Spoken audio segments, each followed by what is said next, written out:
Good evening, everybody, and welcome to this inaugural lecture. I'm absolutely delighted to welcome you tonight. Welcome staff, welcome students, other guests. Abby's family are here. We have husband Graham, daughter Neve, and Anya. So very big welcome to you, and thanks for coming to support your mum. And I gather there's lots of friends online, so welcome to you all watching online. It gives me great pleasure indeed, as Dean of the Faculty of Natural Sciences, to introduce Abby for her inaugural lecture tonight. Abby is Professor of Critical, Social and Health Psychology at Keele, and also head of the School of Psychology. So it gives me great pleasure to give you a little bit of background before we hand over to Abby to give her talk tonight. So Abby has a very illustrious career. She gained her degree in psychology and then her ESRC-funded PhD in social psychology from Loughborough University. And that she worked there with Professor Derek Edwards and was part of the internationally renowned Discourse and Rhetoric group. Her PhD that she did at Loughborough, and she got that in 2001, focused on the uses of mental states such as emotion and mind in discourse. She went on to apply this work to consider emotion and gender. And then following her PhD, Abby was lecturer at an enormous number of universities, Coventry, Derby, and then back at Loughborough again. She was a principal lecturer and then went on to become a reader at Huddersfield University. And then in 2013, Abby became a visiting professor in social and health psychology at the University of Derby, a full professor in psychology at Bradford University in 2016, where she also served as Associate Dean for Research and Knowledge Transfer, and then Head of Psychology. And we are absolutely delighted that she joined Keele in October 2020 as our Head of School of Psychology. So Abby is a qualitative methodological expert, most notably using discursive methodologies. And at Keele, she is one of the founders of the Keele Qualitative Research Network, which we call KQRN. Abby has a strong focus on health, parenting, identities, gender and communication in her research work, and she's published widely in these areas. And she also has a very large international reputation as well as her national reputation. She approaches her research from a critical psychology perspective, whereby she considers wider contextual influences on health behaviours. So it gives me great pleasure to hand over to Abby now to talk to you tonight, and the title of her lecture is Discourse, Parenting and Critical Health Psychology. Join me in welcoming Abby to the stage.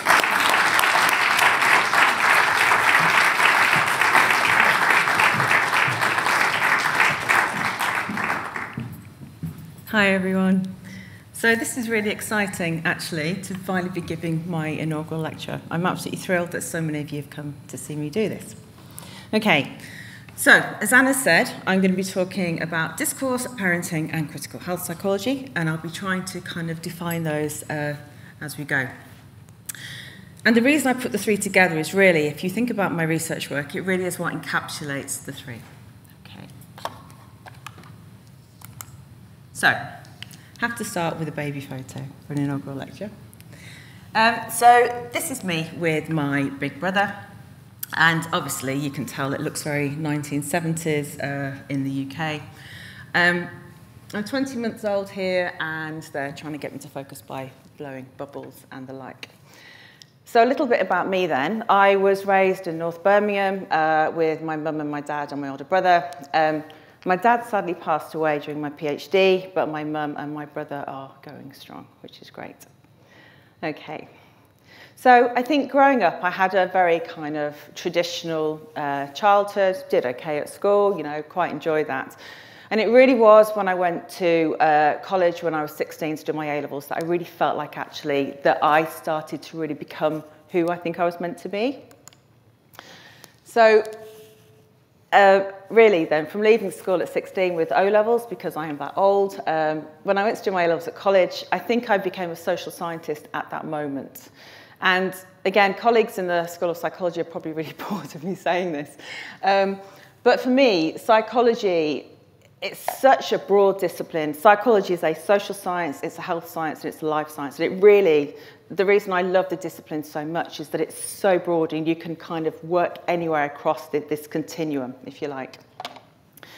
But for my particular breed of psychology, it really was set at 16. So I was very much a social scientist from the off. So when I went to college and I picked A-levels, I did 4 A-levels in sociology, psychology, political history and philosophy. So again, there wasn't really, from there, again, my career direction was pretty much set. It was just for me working out which social science I was going to specialise in. Now, obviously, psychology is the one that won, and I was trying to think actually about the reason why it won. And I take that back to 1988, when I was halfway through my A-level in psychology, and the film Rain Man came out. And it really was from that moment where Dustin Hoffman is playing an autistic savant that I was like, okay, actually, psychology is particularly where I need to be sitting. But interestingly, when I look back now on my career in psychology and the kind of research work that I've always done, my breed of psychology is still very much on the intersection of so many of the other social sciences. And I very much see a little of all of them reflected in the kind of work that I do. And I kind of want to give you really a flavour of this today. So from my A-levels, I mean, actually, as Anna said, I went to do a degree in psychology at Loughborough University. My final year project, this is in the early 90s, it was actually quite a rare project in that it was a purely qualitative piece. I looked at, I think it was gender differences in moral reasoning. I applied a gender framework from Carol Gilligan onto Lawrence Kohlberg's moral reasoning framework. And I absolutely loved it. I was so fascinated with it and so fascinated with the qualitative analysis of that. And so really, that's kind of where I started being a qualitative researcher, and that's where it really has worked throughout my career. From my degree, I actually kind of meandered a little bit, and I did a PGC in primary education, thinking about potentially educational psychology as a career. And then actually, I went straight into a PhD then at Loughborough in social sciences, working with the brilliant Derek Edwards in the Discourse and Rhetoric group. Okay. So this actually isn't my photo, but I saw it recently that someone else from our group had posted. So this picture is part of my PhD cohort at Loughborough University. And this picture was, I actually think, taken at the Psychology of Women and Equalities Conference in Dundee in 2000. I think that was the time that we were all together. I'm looking amazingly youthful, I think, on this, but there we go. And as I said, really, I was lucky enough to do my PhD at Loughborough. The DAR group, the Discourse and Rhetoric group, really was such a phenomenal, I guess, stable, really, to learn my craft. It was amazing. The people that worked at DARG at the time were just brilliant. We had so many international visitors.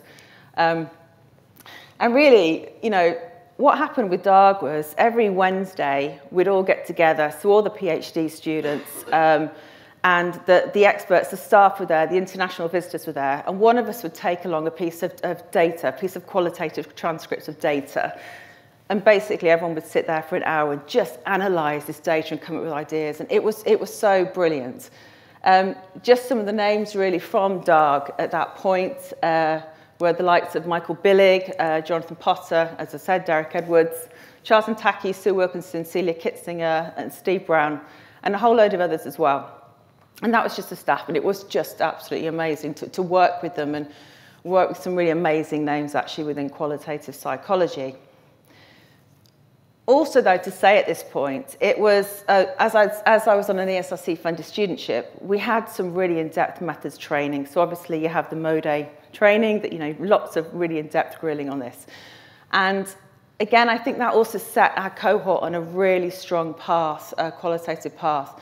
So some of the names in this photo, for example, are Ginny Brown and Victoria Clark, so the people that then created thematic analysis that's so widely cited now. Sally Wiggins, a really high-profile discursive psychologist now, Liz Peel, who's a dean now at Loughborough. And interestingly, all of us from her cohort have kind of really gone on to work within the field of qualitative psychology and really pushing actually at method and developing methods. Although interestingly, even though we're kind of all trained in the same place, all of our methodologies have shifted a little as our careers have gone on and how our particular aspects to study have gone on as well. Okay. So I actually got asked before this lecture, what is discourse? Okay. I'm not going to give you a whole lecture on discourse analysis now. I'm just trying to give you some of the basics, really. So in a nutshell, and again, any discourse analysts that are watching online will probably be holding their hand to the head at my very blunt description of what discourse analysis is. But it really is the study of all aspects of discourse as a social practice. And that really is the crunch point, that discourse is a social practice. We are doing something. So this means we are doing something when we are talking to each other. This means that we are doing something when we put a social media post together, when we're looking at a newspaper, the way a newspaper is written, you name it, broadcast news, whatever. Discourse is constructing something. So what it means then is that language is active in its construction of things rather than kind of a representative view of language. And arguably, this representative view of language is actually what permeates a huge amount of psychology, particularly social psychology, when you think about attitudes and the like there. Discourse analysts actually then kind of start to break this down and actually see at what talk is constructing. So 3 seminal texts here.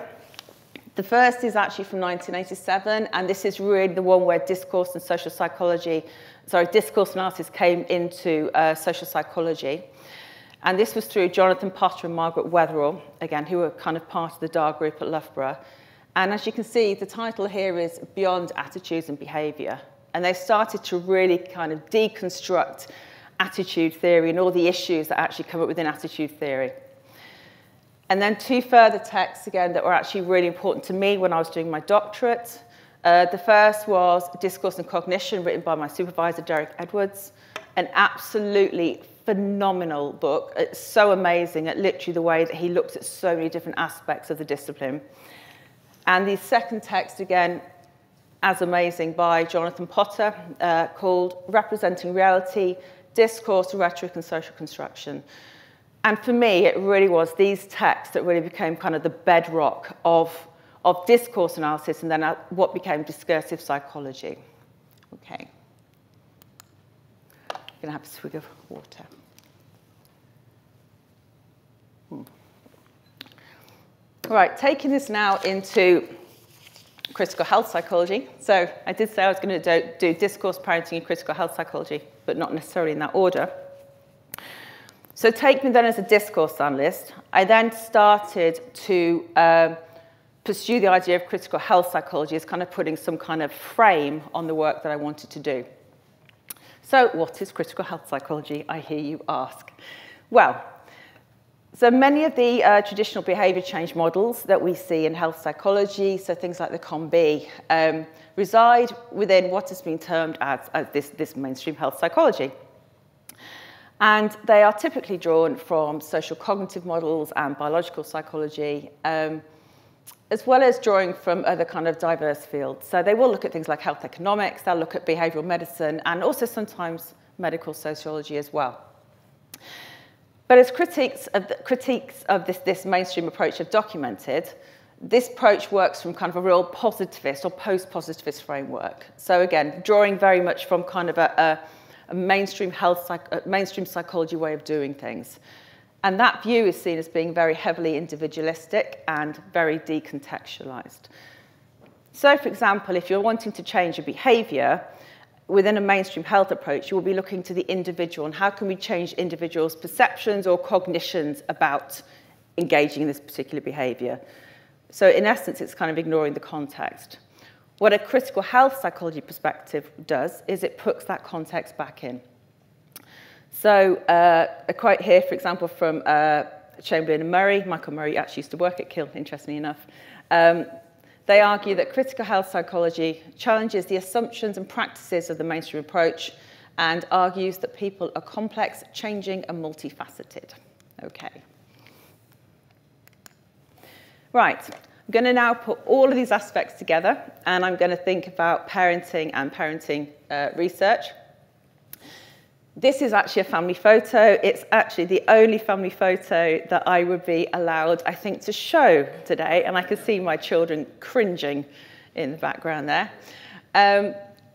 Just in case anyone wants to know, I am C3PO in this photo. Okay. Okay, if we think then about psychology and the way that psychology approaches parenting, quite often it actually has tended to be considered more within the subdiscipline of developmental psychology. And even then, it would be within the focus of different types of parenting and the impact of that parenting on the children. So, for example, it would look at things like the authoritarian parent, the laissez-faire parent, and thinking about the outcomes on the child from that. Obviously, I approach my work from a social and a health psychology perspective. And we look at the issues of parenting slightly differently. Okay, so there's very much a move within mainstream health psychology to focus on behaviour change models, interventions, as I said before, but to typically get mothers, for example, to follow particular health advice for the benefit of their unborn child or their infant. So, for example, ways to behave in pregnancy, things to eat, things not to eat, behaviours to engage in and not to engage in. And we see this as well, actually, in early parenting too. So again, you know, the hugely topical one is how to feed your baby. So methods of infant feeding is massively important and pushed, but also heavily politicised as well. But we also see it, and actually some work that I'm working on with a few colleagues in this room is also work on sleep advice. Okay, so the advice that's given to parents of infants and how they actually manage the fact that they're really not going to get a lot of sleep for quite some time. Okay. Thinking now to feminist psychology, so another kind of frame that looks at parenting, there's been a real move actually to study parenting in the form of maternal identities. So thinking about what it's like to be a mother, for example. And this kind of work is often done through qualitative and through post-structuralist kind of discursive methodologies. My work in particular kind of brings a bit of a, dare I say, a mashup in my inaugural, but a mashup to all these different approaches. So, as I've said, I began life as a social psychologist and apply a very much critical and discursive lens to my work. But I really actually feel like I found myself now as a critical health psychologist because I use these critical and these discursive kind of lenses to explore both parenting identities, but very much focusing on actually the construction of health advice to new parents. And I think really this is the fascinating area for me. So why parenting though, right? So obviously, we know that parenting is a real concern to our society. These newspaper headlines are actually quite old now. But parenting becomes very topical, okay? We are very much seen as kind of citizens of our society, and there's a real moral accountability, actually, of parenting, of doing the right thing, of raising the next generation and doing it responsibly. This headline from 2012 actually came about after a teaching union had basically said, we are absolutely doing our best in the classroom, guys. The reason this isn't working is that there's poor parenting practices at home. Okay, so this headline ensued, many others followed, and it really is this kind of discourse about parents need to set the groundwork with their children and tell their children how to behave and get them to do the right thing. Now, whether that's right or not, the bit for me as a critical psychologist that really sparks my interest is, okay, there's a real moral accountability here in doing the right thing of being a parent. And so it's that kind of accountability and the way that identities are negotiated between parents that for me becomes the focus of my interest. I'm hoping that makes sense. Okay, another headline, this came a couple of years later, And this one I love because it's from the Daily Mail. As a discourse analyst, the Daily Mail is like, it's wonderful because you can always guarantee, you know, the juiciest content to analyse. It will be sexist, it will be so many different things, but gives me something to really focus in on. So this has blunter terms from the previous headline, but it's still basically saying the same thing, isn't it? So similar message here, but it says feckless parents may be stripped of their benefits unless they take lessons in raising a family. Now, this was actually part of the Conservative government's kind of putting the basics down for their manifesto for the 2015 election. But again, just put your critical heads on for a moment. Who are these feckless parents? Okay? The clue is really kind of there. These feckless parents aren't middle-class parents. These feckless parents are working-class parents and parents who need a little bit more help. And the clues really are in the headline because the feckless parents are the ones who will be stripped of their benefits. Okay? So the context is actually there. Now, this was the launch of the Troubled Parenting Programme, again, that David Cameron's government brought in, that was teaching people that they thought needed help with parenting, how to parent. And again, we've seen a contextual element here, that the troubled parents were very much the working class parents. The irony of all of this, though, is that poor David Cameron, at the same time as he did this, I think there were newspaper headlines that he actually left one of his kids in a pub and drove home by accident. So, you know, there is a slight irony about deciding who's feckless or not. There we go. Okay. So, as I've said, though, parenting within society is accountable. We are accountable for doing the right thing. But it's also kind of quite big business as well. So there are loads of parenting books. Any bookshop you go into, there will be parenting books ever about telling you how to do it. And these parenting books get written in a whole kind of variety of different ways. So they really work from pregnancy and beyond. And they're all, as I said, they're kind of different kinds of books. They give you the basics as to what you need. Some of them are very jokey, some of them not so. So just an example of the ones on the slide here. The first one is from, I think it's from the early noughties, and it's the Rough Guide to Pregnancy and Birth. Now, I don't know if the rough guides are still around, but from the mid-90s onwards, they were massive, and there were rough guides on everything. So it was written very much informative, but kind of a jokey, light way that, so if you're that kind of parent that you don't kind of want it to affect your life too much, you're going to have like the jokey, light way of parenting. And then you kind of get into the harder, more sciencey version in the middle, so the what to expect. The cover I've got here is what to expect the first year, but there was a what to expect when you're expecting. Actually, nothing was made into a film. There's what to expect the first year. There's also what to expect the toddler years. And then on the far right, a very famous book, the Sears and Sears book on attachment parenting.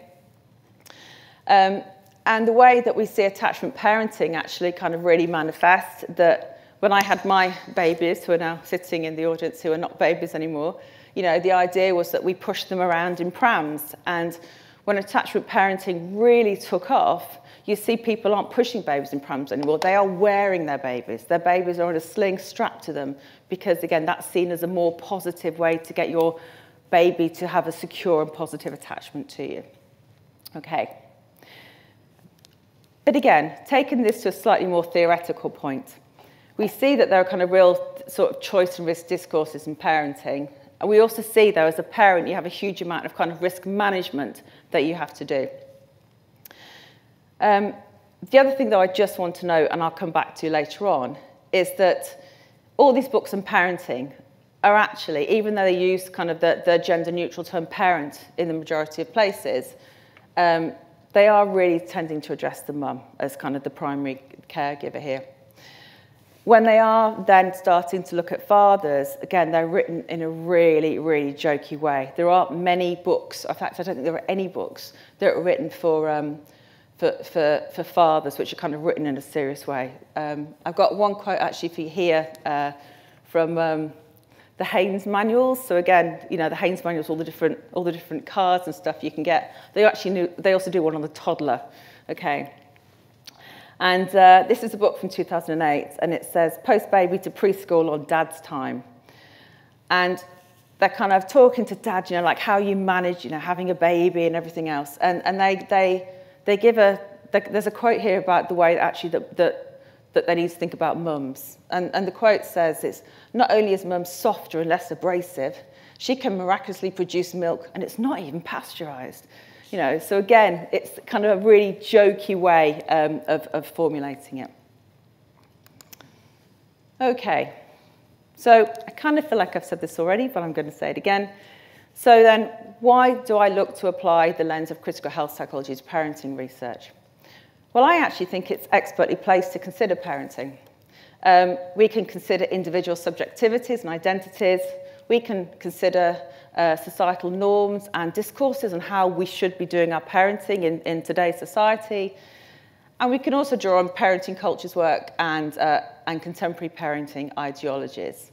And I'm just going to explain what those are to you now without getting too theoretical. Okay. So again, there are kind of a few real seminal texts when we're looking about parenting. And I think actually the one I want to start with is the one in the middle. So this probably is the book that really set the tone for a lot of this work. And this is from an American sociologist, Sharon Hayes. It was written in the mid-90s. Brilliant book, and it's called The Cultural Contradictions of Motherhood. And, you know, you can see it on the cover. The cover looks a little bit dated now, but we kind of like got a, you know, woman, like career woman in a suit, and the other side of her is holding a baby. And what Hayes talked about in this is that she introduced the concept of intensive motherhood. So she talked about the way that actually, despite women having to do it all and have it all, actually, women need to be successful, but their motherhood comes first. So they are very much self-sacrificial and very much child-centered in the way that they do their parenting. Now, this concept has been picked up and used in a variety of other places. So, for example, Christopher talks about extensive motherhood when she's talking about full-time mothers managing kind of their maternal identities while their kids are in full-time childcare. Joan Wolfe talked about total motherhood when she talked about breastfeeding practices, and actually to be a successful breastfeeder, it's like, you know, you have to adopt this total motherhood way of doing things. And Elizabeth Badinter, who's a French philosopher, again, very, very interesting, she called it overzealous motherhood, so she didn't pull her punches there. And this overzealous motherhood is basically how there are real kind of undue pressures on both the expectant and new mothers to demonstrate good mothering practices. Okay, the book on the right-hand side is from the Parenting Culture Studies group down at Kent, from Ellie Lee, Charlotte Fairclough and others. Really, really excellent work. And they claim that mothers are typically cast as the risk managers. So a mother's role is to make informed choices on what the appropriate actions are in their parenting practices. However, these informed choices can be difficult, and if you make the wrong choice, you become morally accountable for it. Okay. So just then putting this a little bit into perspective on intensive mothering and the move then for women to kind of mothers to adopt a good mothering identity. As we know, good mothering ideologies are absolutely fraught with many assumptions. So, for example, when we consider the good mother, then typically we consider to be middle class. She's a stay-at-home mum. She's completely fulfilled with the needs for caring for her wonderful children and through domestic aspirations. And these ideas are really much evident across all parenting discourses. And so women who do not or cannot live up to this idealized form of motherhood may feel judged as being a bad or inadequate mother. Okay. We also see, though, that again in these discourses, by inference, the mother is typically heterosexual, she's typically able-bodied, she is typically white, she's typically of an appropriate age, so not too old and not too young. You know, you can see the way this goes on. A few pictures for you here. The only one really I want to draw out is the picture on the top right-hand side. I still can't quite believe this was published. But in 2013, it was a public health campaign in New York. It got pulled very quickly, unsurprisingly. There were 4 different billboard posters, and this one says, "I'm twice as likely not to graduate high school because you had me as a teen." Okay, I think it lasted for a couple of weeks, but again, very problematic messaging here.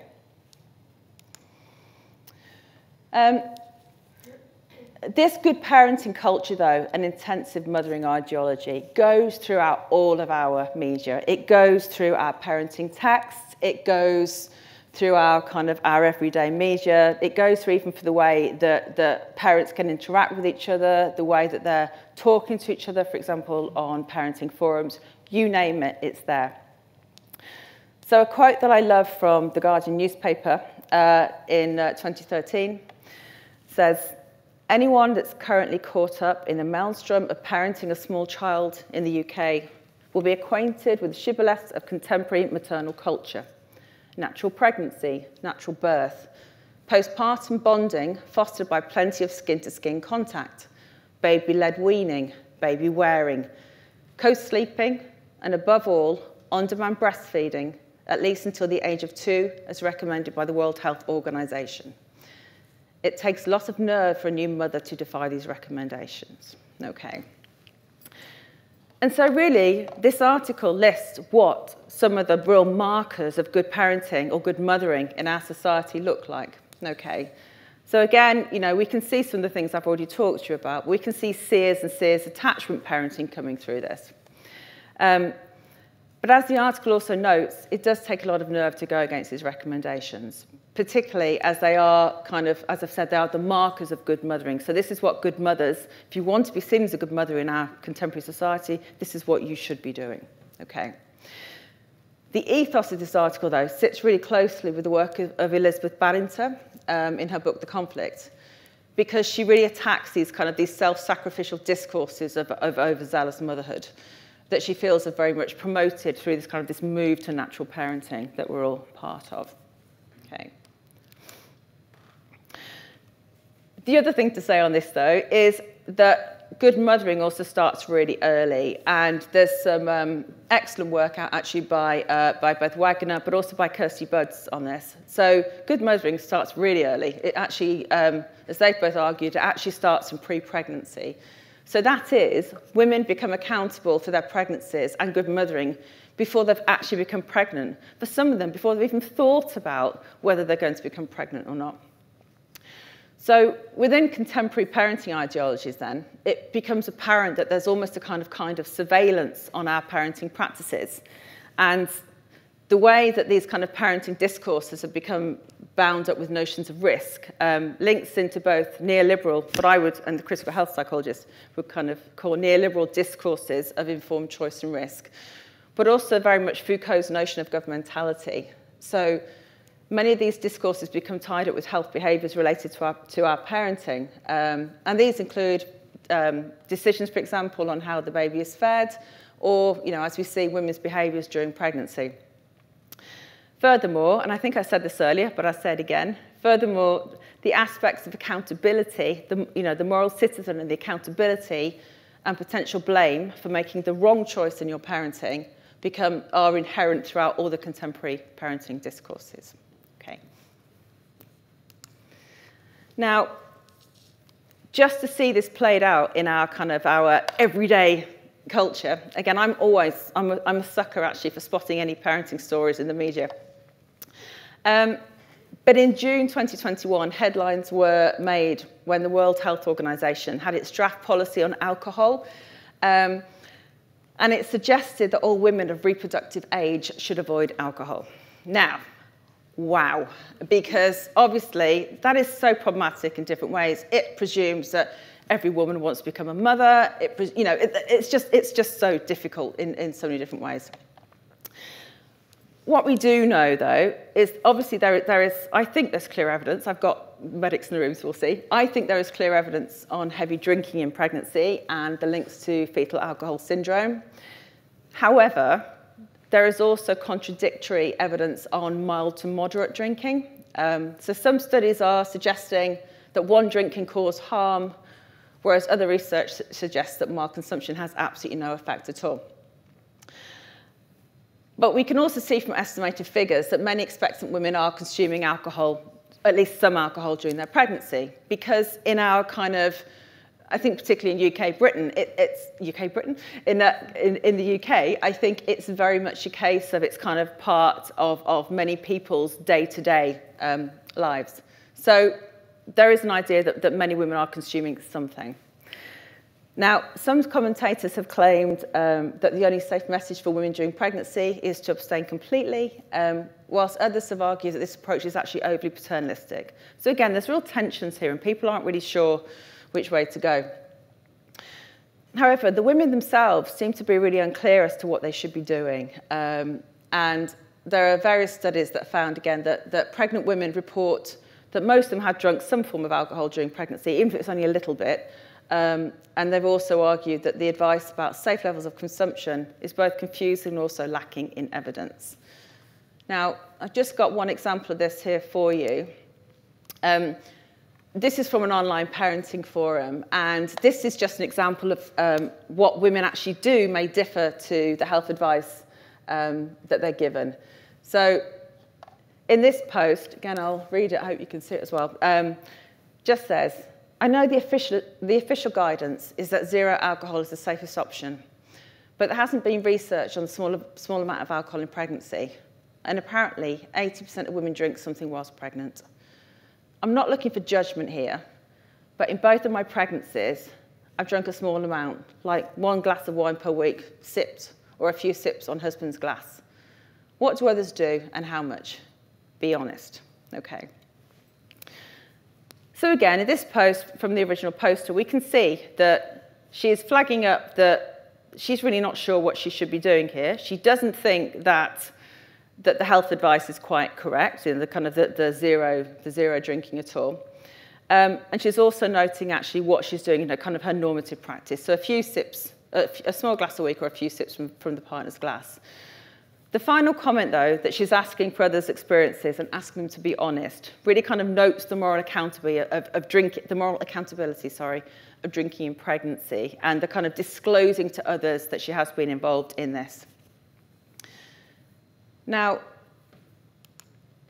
just looking at some of the responses to this, there really were 3 different kinds of responses. The first was kind of informative, but not really judgmental, but just saying what they personally did. So there's a level of abstinence from some people that I didn't drink alcohol in either of my pregnancies, didn't think it was worth it. Then we have people that fell into the second camp, which is instructive, but also a little bit blamey here. So what's more important, a drink or the health of your unborn? It's that simple, okay? And then we had this third kind of category that sort of actually aligned themselves with the original poster. So an example here is, I did have the occasional small drink like you describe in my last pregnancy, and I've had 1 drink during this one so far. I'm 8 weeks. All my friends have done the same. Goes without saying that if any of us had subsequently miscarried, we wouldn't have been at fault for it. Okay. So again, we can see different kind of ways that maternal identities are kind of being done in this post. Okay. Now, so far, I've talked a huge amount about mums, because a lot of the parenting stuff, by definition, ends up talking about mums. But I'm also really interested in parenting as a whole, and I'm interested in mothering and fathering too. So as we've seen then in the previous slides and what we've talked about so far, mothers are really being constructed as risk managers, okay? Other people, so for example, Daminger talks about mothers as project managers as well. So in a house, for example, mums are the ones that know everything. They know when birthdays are coming up, they know where kids should be and when they should be there, and they kind of are the ones that hold all this information in their head. We also see, though, that when we're talking about parenting, there's a real sort of expectation that it's mother's work. And again, we've seen this. I've got one reference here from Boyer, who's a geographer. But actually, we see it across the board. You know, childcare is very much seen as being a woman's work. When we also think, though, about terminology around parenting and parenting magazines, for example.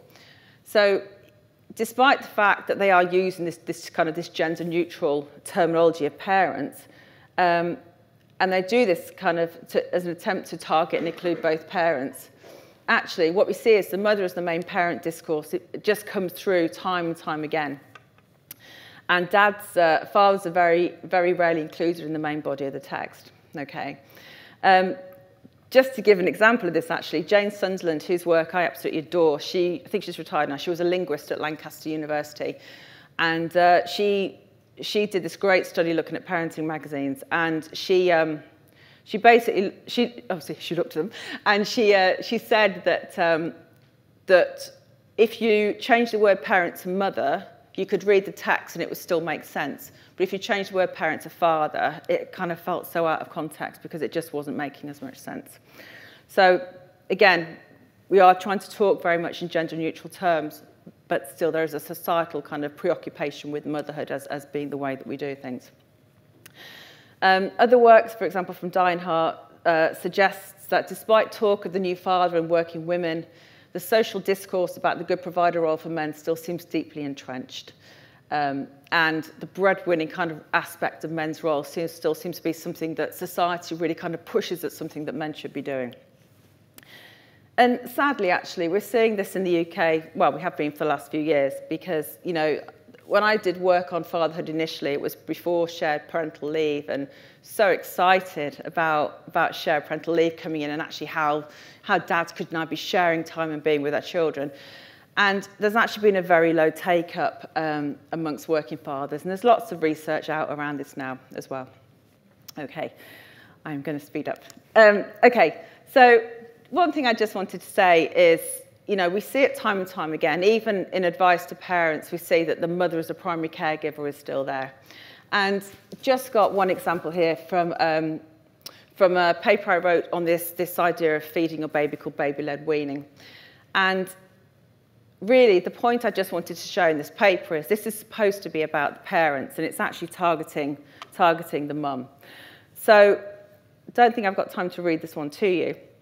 But what I do want to say is that if there was any doubt about the maternalisation of parenting culture, this case from the UK press makes it really clear. So it's focusing on parenting advice to new parents. In this case, it's actually Prince William and Kate Middleton after the birth of their first child, Prince George.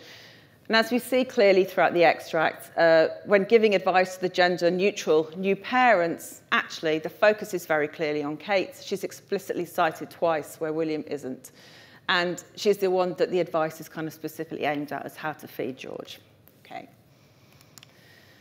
Okay, so thinking about the role of fathers now.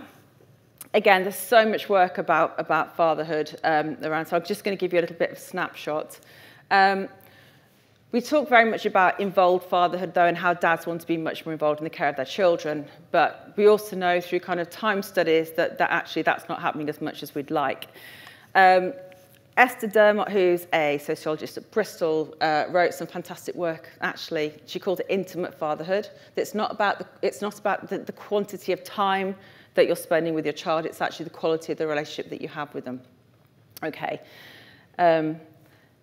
Going to move on. So I did some work on this. I was absolutely fascinated about stay-at-home dads. So obviously, if we're looking at fatherhood and we're looking at how breadwinning is explicitly tied to kind of men's identities, I kind of used to refer to modern fatherhood as being like a Gillette advert, that like, you know, you're everything, like you're in the boardroom and you're on the sports pitch and you're doing this, this, and this.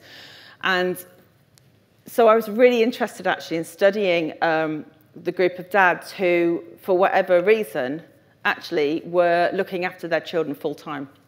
And because of all the kind of societal discourses of masculinity that we have. And stay-at-home dads were really on the rise. They've kind of, the numbers have kind of stopped in the last few years, but they were on the rise for a good decade. So, for example, the Office of National Statistics in 2016 suggested that 225,000 men in the UK were economically inactive due to looking after their home and family. So within this study then, I did two studies. Again, as a critical person, I love looking at things like newspapers and social media and the like.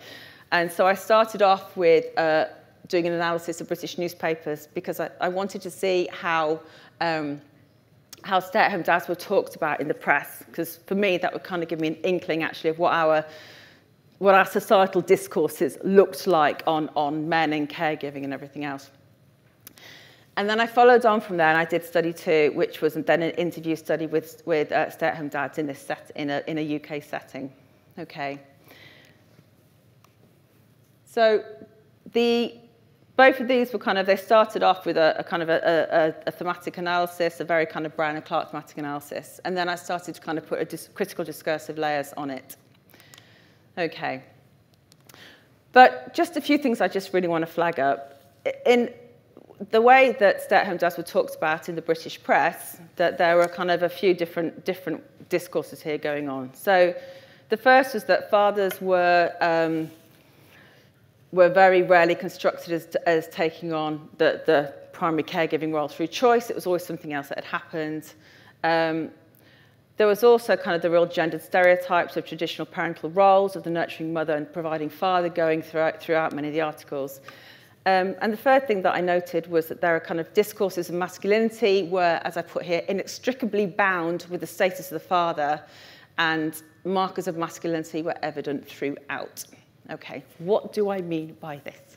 I've got 2 quick quotes for you. The first, again, the media went poof, because at the time of the huge global recession, when everyone was losing their jobs, Nick Clegg, it was actually called the Clegg gaffe after this, but Nick Clegg actually said, this is a great opportunity. If you're a man and you lost your jobs, brilliant, you can be more involved in the care of your children. Okay, so that didn't go down particularly well here.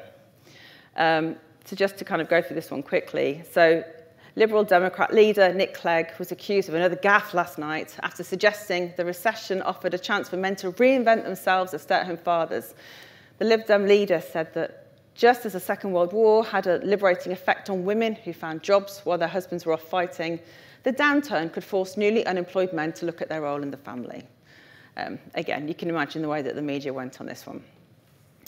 Okay, and then just a second quote, and this is actually one where I'm talking about, in the chapter I wrote in this, really talking about the markers of masculinity. This was, again, beautiful Daily Mail, an article called The House Husband Backlash. And it says, from the moment he gave up his job, Richard, says Louise, 47, failed to see him as a man. The role these men are performing at home is, of course, very valuable, but women can find it very hard to recognize and respect a man who is doing it. It didn't offend my masculinity at all. We just moved into a bigger house and there was lots of renovation work to be done. And so when the baby was asleep, I would don my hard hat and do some building work. Okay, so again, we can see the way then that kind of, as I've said, these markers of masculinity are being done here. So whilst he's doing this caring role for his child, he's saying that his wife is no longer finding him attractive, but he's still a man because he's a builder and he's everything else. Okay. Okay, right.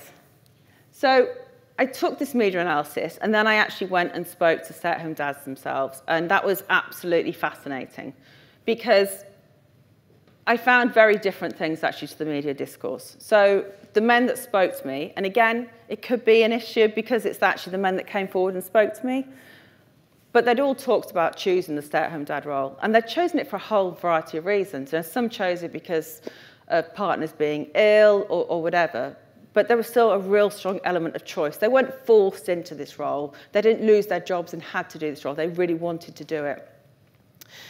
They also, though, talked very much in kind of a joint parenting. So parenting as partnership, as I put here. So there's kind of a real sort of discourse of we. And as well within this, they also talked about themselves as being parents, not fathers. So just to give you just a couple of examples here then. So this is, again, parenting as partnership example. So is parenting very much a kind of partnership between you two then, do you think? And the respondent says, tag team, yeah, it has to be, especially with these two. You know, we don't have roles for ourselves, but the kids have roles for us. The kids see us in doing different things, and their ideas of what we do are quite set, I think. And they've said quite often, you know, Mum, why do you work all the time? Dad should be the one that works all the time. You should be at home. Okay. So he says Anna craves that. So what he's basically saying here then is it is very much a partnership between the two of them. But what's interesting in this extract as well, though, is how, despite as a family setup, they're really happy with this equal notion of parenting. The kids still, through their contacts through school or seeing other parents, think that their setup is a little bit odd. Okay. A final example is what I've talked about, the joint decision making, and what I've called in work the discourse of we. And this is one of the respondents actually talking about how he came the stay-at-home dad, and it wasn't the initial plan. So he says, one of the biggest reasons actually is my wife did suffer with postnatal depression. And it's funny because at first we were very oh, we don't talk about this, and well, we're managing, we'll get through. And actually, as time has gone on, we sat down and thought, well, actually, one of the best ways to deal with it is to be open up front and talk about it. So, and actually, that would have been one of the reasons why we decided to make the change. That, and I'm a much better cook than my wife too, ha, ha, ha. Okay.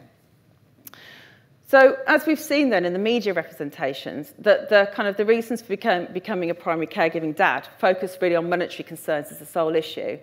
And as we see here, though, the reasons actually are quite diverse. So, in the case of Craig here, the stay-at-home father here, a real strong contributing factor was actually his wife was really struggling. She was really struggling with postnatal depression. She wanted to get back to work and felt like she needed to get back to work. So he made that choice for the benefit of their family. Again, this actually was quite a common occurrence across the interview data set as well. I had another father who he worked abroad a huge amount of the time, and he talks about falling really seriously ill in another country, lying in a hospital bed and thinking, well, if this is it, why am I not with my family? So he quit his job, he went home, quit his job, and then became a full-time stay-at-home father. So all of this stuff is very different, actually, to what the media discourses are telling us. But the other thing I want to say about this, though, it's a joint decision between the parents. So again, I called it a discourse of we in the work I've written on it. But we can see throughout this whole extract, there is we throughout it, the pronoun of we. It's not like I did this and I chose this. We made the decision. We sat down. We did it together. And I think that's actually a really nice thing to see about the fathering discourses that we have in this data set. Okay. So conclusions then, just on the things I've talked to you about today. I think I've talked to you about so much today, but there we go. First of all, we see that parenting is still very much interchangeable with mothering, and the mother's seen very much as a primary caregiver. We've seen very much about partnership and decision-making, particularly in men who became stay-at-home fathers. We still, though, arguably still have the mum as the family manager, who is the one that holds all the dates in the head about who does what and when they do it. The important thing to say, though, I did this work some years ago, and it's really important to say that actually, the stay-at-home dad data in the main is very heterosexual data. I do have some data with gay dads, but it's still a very we need to have a much more critical and intersectional lens on parenting, and there's now a whole load of work coming out on that as well. And again, I'll always bang the drum on this one, but given that there are real low rates of shared parental leave in the UK, we do really need to consider societally how we move to this model of equal parenting. We still see very much the presumption is that the mother is the one who's the first port of call. I did some work a few years ago actually with a colleague, and we looked at, I think the dads were part-time and the mums were full-time. And yet still, if a child was ill at nursery or at school, even though the dad was the part-time worker, the contacts would always call the mums first. And, and it's just interesting, again, societally, we still presume that the mums are the ones we need to turn to first. Okay, right, I have talked a lot, as I do.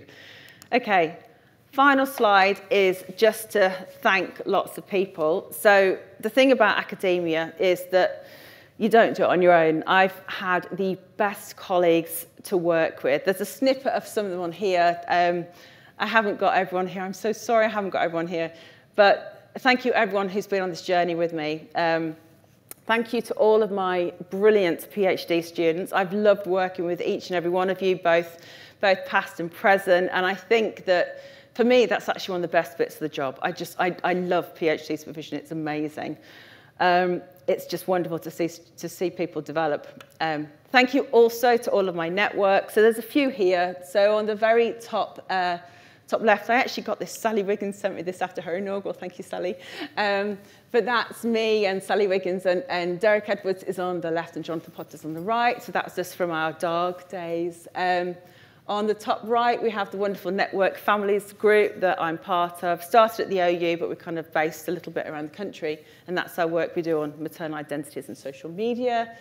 Thank you also to EQUIP. Again, there's an action shot there. But EQUIP is a European network for qualitative research that I'm part of. Lovely photo in the middle from, again, some of my collaborators from ISCHIP, and the lovely Chloe is sitting in the audience now. That was from the EHPS conference in September. And again, on the far right are some of my wonderful colleagues from ISCHIP and the Journal of Health Psychology. So thank you to everyone. Thank you also to my wonderful colleagues at Keele. It's very lovely that so many of you came, and the students too. It's brilliant. Thank you to all of my colleagues and friends that are watching online, and huge thanks also to my wonderful family who are here and have managed to sit through it and not fall asleep. Girls, thank you very much. And that is me. Thank you.